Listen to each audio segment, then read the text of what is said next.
Hi everyone, this is the third part of the book The Little Prince by Antoine de Saint-Exupery, Chapter 11. The second planet was inhabited by a vainglorious man. This is the visit of an admirer, the vainglorious man exclaimed by far as soon as he saw the little prince, because for the vainglorious man the other men are admirers. Good morning, said the little prince. You have a funny head. It is too great, replied the vainglorious man. It is too great when somebody cheers me. Unfortunately, nobody ever passes around here. Ah, yes, said the little prince, who did not understand. Strike your hands together, the vainglorious man advised so. The little prince struck his hands together. The vainglorious man modestly greeted, raising his hat.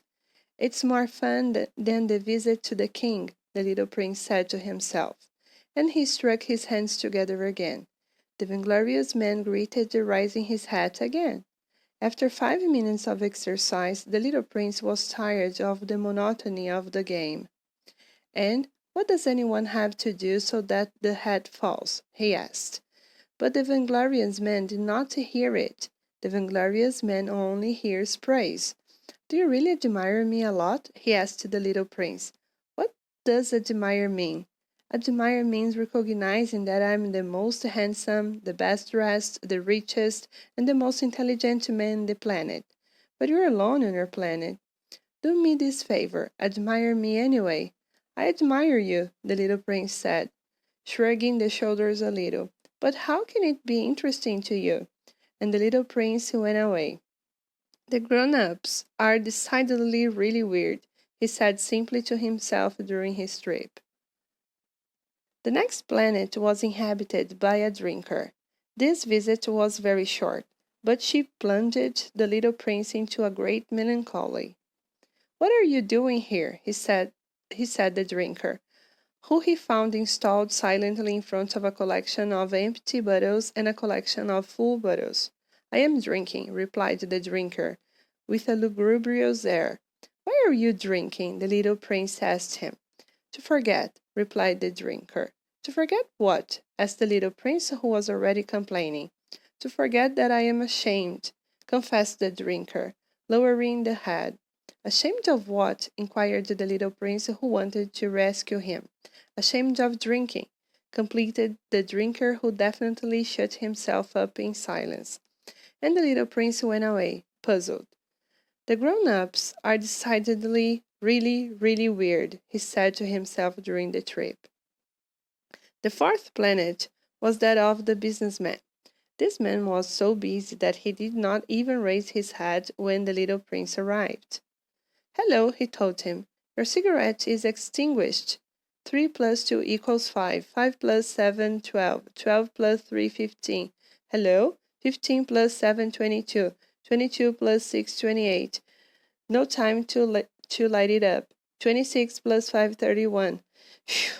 So, that is 501,622,731. 500 million what? Are you still there? 501 million of... I don't know. I have so much work. I am serious. I don't have fun with the nonsense. 2 plus 5, 7... 501 million what? Repeated the little prince, who had never in his life given up a question once he had asked it. The businessman raised his head. For 54 years I have lived in this planet. I have not been bothered more than 3 times. The first time was 22 years ago, by a cockchafer that had fallen from God knows where. He radiated a terrible noise, and I made 4 mistakes in a sum. The second time was 11 years ago, by a rheumatism crisis. I need to work out. I don't have the time to go for a walk. I'm serious. The third time, here it is. So I said, 501 million. Million what? The businessman understood that there was no hope of peace. Million of these small things that we sometimes see in the sky. Flies? No, little things that shine. Bees? No, golden little things that make lazy people daydream. But I'm serious. I don't have time to daydream. Ah, stars! That's right, stars. And what do you do with the 500 million stars? 501,622,000, even 131. I'm serious. I'm accurate. And what do you do with those stars? What do I do? Yes, nothing. I own them. Do you want the stars? Yes, but I have already seen a king that the kings do not own, they reign over. It's very different. And what is the purpose of owning the stars? My purpose is to be rich. And what is the purpose of being rich? To buy other stars if someone finds. That one, the little prince said to himself. He thinks a little like my drunk man. However, he still asks questions. How can someone want the stars? Whom are they? The businessman hit back grumpy. I don't know, anyone's. Then they are mine, because I thought of it first. Is that enough? Of course, when you find a diamond that is nobody's, it's yours. When you find an island that is nobody's, it's yours. When you have an idea first, you make patent, it's yours. And I have the stars, as no one has thought to want them before me. That's true, said the little prince. And what do you do? I manage them. I count and I recount them, said the businessman. It's hard, but I'm a serious man. The little prince was not satisfied yet. If I had a scarf, I could put it around my neck and carry it. But you can't pick the stars. No, but I can put them in the bank. What does that mean? That means that I write on a piece of paper the number of my stars, and then I lock this paper in a drawer with a key. And that's all? It's enough. That is funny, thought the little prince. It's quite poetic, but it's not very serious. The little prince had ideas about serious things very different from the ideas of grown-ups. I have one flower that I water every day, he still said. I have 3 volcanoes that I sweep every week, because I sweep the one that is inactive. You never know. It's useful to my volcanoes, and it's useful to my flower that I own them, but you are not useful to the stars. The businessman opened his mouth, but found nothing to answer, and the little prince went away. The grown-ups are definitely quite extraordinary, he said simply to himself during the trip. The 5th planet was very curious. It was the smallest of all. There was just enough space to house a lamp-post and a lamplighter. The little prince could not explain how could be useful somewhere in the sky on a planet without house or population, a lamp-post and a lamplighter. However, he said to himself, perhaps this man is foolish. However, he's less foolish than the king, than the vainglorious, than the businessman, and then the drinker. At least his work has a meaning. When he lights his lamp, it is as if he gave birth to one more star or to a flower. When he blows out his lamp off, it puts the flower or star to sleep. It's a very beautiful occupation. It's truly useful since it's beautiful. When he approached the planet, he respectfully saluted the lamplighter. Hello, why do you come to blow your lamp off? That is the instruction. The lamplighter replied. Good morning. What is the instruction? It is to blow my lamp off. Good evening. And he relit it. But why do you come to relight it? That is the instruction, replied the lamplighter. I don't understand, said the little prince. There is nothing to understand, said the lamplighter. The instruction is the instruction. Good morning. And he blew his lamp off. Then he wiped up the forehead with a red checkered handkerchief. I'm doing a terrible job. It used to be reasonable. I blew it off in the morning and I light it at night. I had the rest of the day to rest and the rest of the night to sleep. And from that time, has the instruction changed? The instruction has not changed, said the lamplighter. This is exactly the drama. The planet, year by year, has become faster and faster, and the instruction has not changed.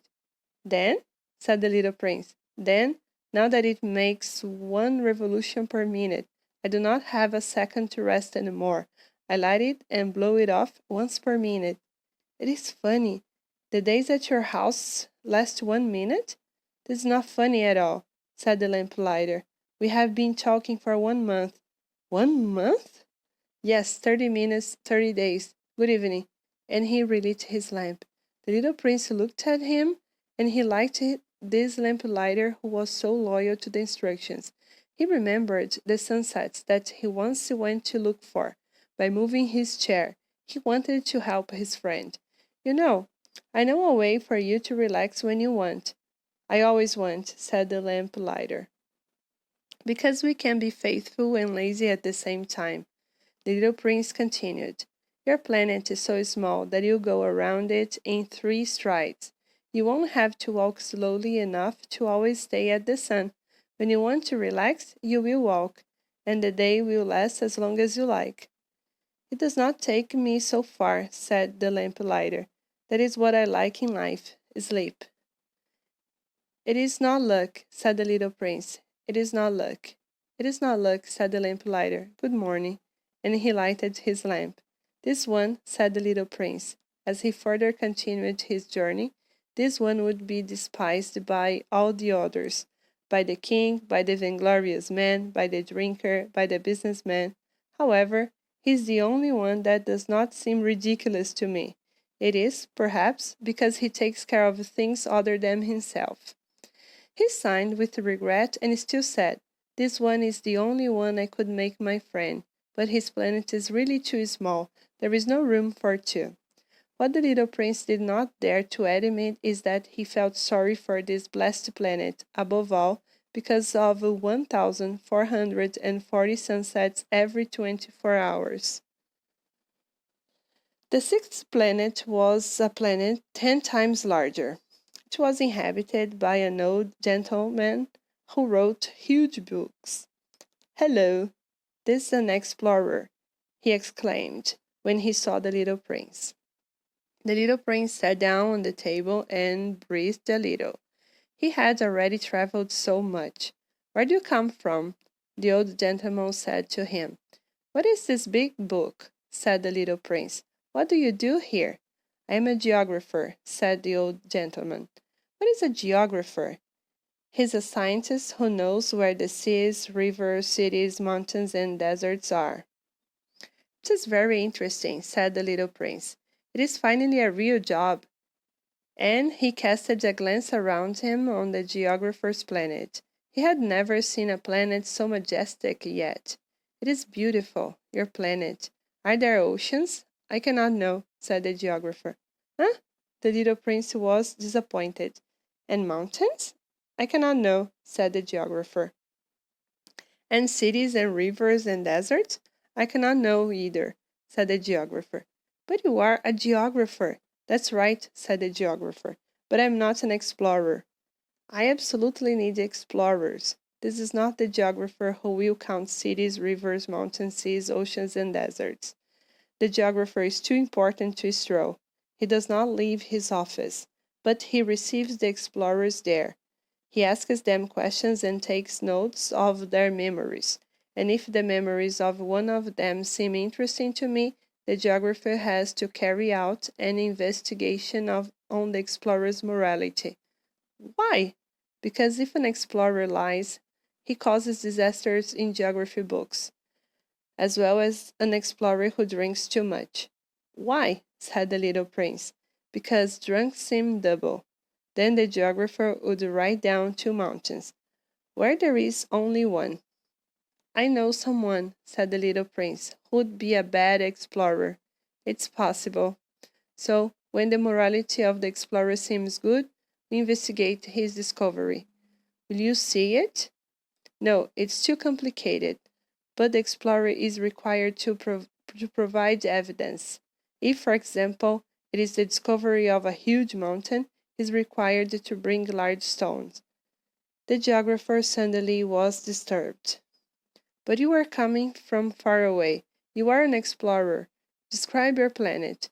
And the geographer, having opened his book, he sharpened his pencil. First, we write down the explorer's stories in pencil. We wait, in order to write in ink, that the explorer has provided evidence. Then, asked the geographer. Ah, at home, said the little prince. It is not very interesting. It is very small. I have 3 volcanoes, 2 active volcanoes, and an extinct volcano. But you never know. You never know, said the geographer. I also have a flower. We do not take note of the flowers, said the geographer. Why? It's the prettiest one. Because the flowers are ephemeral. What does that mean, ephemeral? Geography books, said the geographer, are the most serious books of all. They are never out of style. It is very rare that a mountain moves. It's very rare that an ocean is emptied of its water. We were eternal things. But the extinct volcanoes may wake up, interrupted the little prince. What does ephemeral mean? If volcanoes are extinct or awake, it is the same for us, said the geographer. What counts for us is the mountain. It does not change. But what does ephemeral mean? Repeated the little prince, who, in this life, had given up a question once he had asked it. It means that it is threatened with imminent disappearance. My flower is threatened with imminent disappearance? Of course. My flower is ephemeral, the little prince said to himself, and it has only 4 thorns to defend itself against the world. And I left it alone at home. This was his first movement of regret, but he took courage. What do you advise me to visit? He asked. Planet Earth, replied the geographer. It has a good reputation. And the little prince went away, thinking of his flower. The 7th planet was, therefore, the Earth. The Earth is not an ordinary planet. There are 111 kings, remembering, of course, the Black Kings, 7,000 geographers, 900,000 businessmen, 7.5 million drunks, 311 million vainglorious men, that is to say, about 2 billion grown-ups. To give you an idea of the dimensions of the Earth, I will tell you that, before the invention of electricity, they had to maintain across 6 continents a real army of 462,511 lamplighters. Seen from a little distance, it has a splendid effect. The movements of this army were well ordered as those of an opera ballet. First was the turn of the lamplighters in New Zealand and Australia. Then, after their lamps were lit, they went to sleep. Then it was turn of the lamplighters in China and Siberia to enter the dance. Then they also waved back behind the scenes. Then it was the turn of the lamplighters in Russia and India, and then those in Africa and Europe, then those in South America, then those in North America, and they never made mistakes in their order to enter the scene. It was awesome. Alone, the lamplighter of the unique lamp of the North Pole and his colleague with the unique lamp of the South Pole lived lives of idleness and idleness. They worked twice a year. When you want to be witty, sometimes we lie a little. I was not very honest with the lamplighters. I might give a false idea of our planet to those who do not know it. Men occupy very little space on Earth. If the 2 billion people who inhabit the Earth stood up in a little tight, as for a meeting, they would be easily accommodated in a public square of 20 miles long and 20 miles wide. We could cram humanity on the smallest island in the Pacific. The grown-ups, of course, will not believe you. They think they hold a lot of space. They see themselves as important as the baobabs. So you will advise them to do the calculation. They love the figures. It should please them. But don't waste your time on this boring task. It's useless. Trust me. The little prince, once on Earth, was very surprised to see nobody. He was already afraid to be in the wrong planet when a moon-color ring stirred in the sand. Good night, said the little prince, just in case. Good night, said the snake. What planet am I fallen? Asked the little prince. On Earth, in Africa, replied the snake. Ah, is there nobody on Earth? This is the desert. There is nobody in the desert. The earth is big, said the snake. The little prince sat on a stone and looked at the sky. I wonder, he said, if the stars are lit so that everyone may one day find their one. Look at my planet, it's right above us, but as it is so far. It's beautiful, said the snake. What are you doing here? I have troubles with a flower, said the little prince. Ah, said the snake, and they were silent. Where are the men? Finally continued the little prince. We are a bit alone in the desert.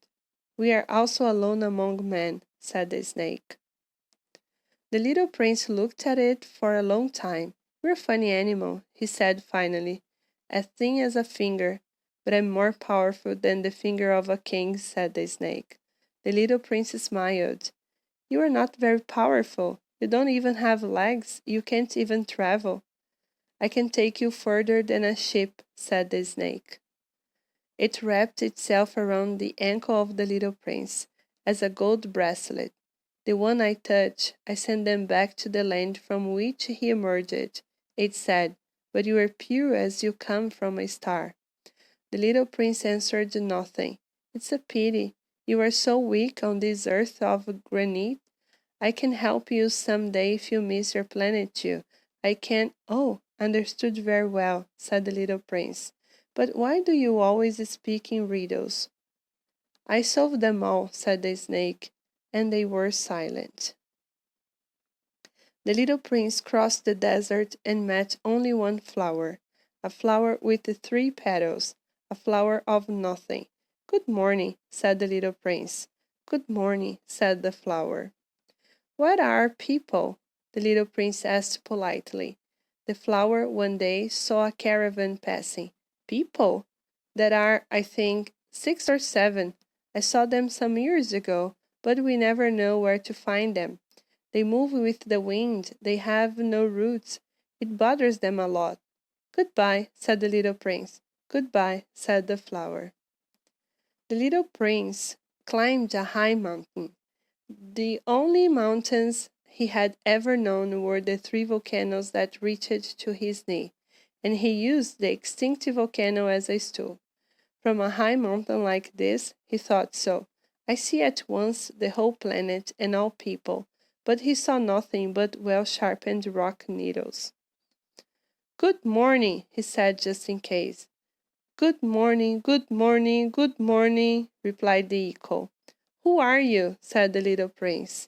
Who are you? Who are you? Who are you? Replied the echo. Be my friends, as I am alone, he said. I'm alone, I'm alone, I'm alone, replied the echo. What a funny planet, he thought then. It's entirely dry, entirely picked, and entirely salty, and people have no imagination.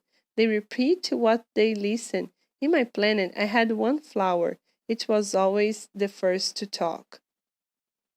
But it happened that the little prince, having walked for a long time across sand, rocks, and snow, finally discovered a road, and all roads go to men. Good morning, he said. It was a garden full of roses. Good morning, the roses said. The little prince looked at them. They all looked like his flower. Who are you? He asked them, stunned.